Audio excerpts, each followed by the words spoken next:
आमच्या असंख्य ग्राहकांना गुढीपाडवा व नूतन वर्षाच्या हार्दिक हार्दिक शुभेच्छा। गॅस, पेट्रोल, डिझेलच्या उच्चांकी दरांना त्रस्त आहात तर शिवकृपा मोटर बाईक जत घेऊन येत आहे दर्जेदार इलेक्ट्रिक गाड्यांचा सुवर्ण पर्याय। सीना ई बाईक खास गुढीपाडव्यानिमित्त 45,000 रुपये किमतीची गाडी फक्त 35,999 मध्ये व तेही आपल्या जत मध्ये।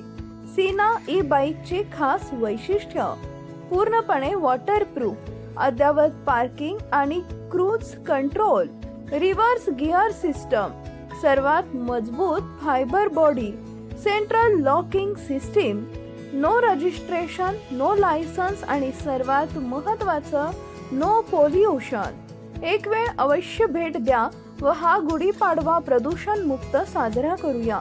आमचा पत्ता Shivkrupa motor bike, Vijaypur road, Basavashri motor शेजारी, जत। संपर्क 81 80 91 68 68 आणि 91 12 77 99 55।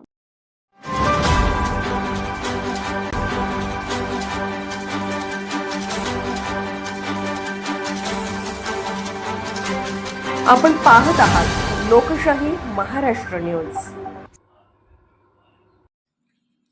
कडेगाव इथं गांजा रॅकेटवर पोलिसांचा प्रहार, 7 किलो 787 ग्रॅम गांजासह दोघांना अटक। स्थानिक गुन्हे अन्वेषण शाखा सांगली यांच्या पथकानं कडेगाव इथं धडक कारवाई करत गांजा विक्री करणाऱ्या रेकॉर्डवरील 2 आरोपींना अटक केली असून त्यांच्या ताब्यातून 7 किलो 787 ग्रॅम गांजा व मोटरसायकल असा एकूण सुमारे 2,63,390 रुपयांचा मुद्देमाल जप्त करण्यात आला आहे। याबाबत मिळालेल्या माहितीनुसार स्थानिक गुन्हे अन्वेषण शाखेला कडेगाव परिसरात काही जण गांजाची तस्करी व विक्री करत असल्याची गुप्त माहिती मिळाली होती। त्यानुसार पोलिसांनी सापळा रचून कारवाई केली असता विजय शिवाजी पवार, वय वर्ष 25, राहणार कडेगाव, तालुका कडेगाव, जिल्हा सांगली आणि अमीर युसुफ मुल्ला, वय वर्ष 32, राहणार मुल्लावाडा, कडेगाव, तालुका कडेगाव, जिल्हा सांगली या दोघांना ताब्यात घेतले।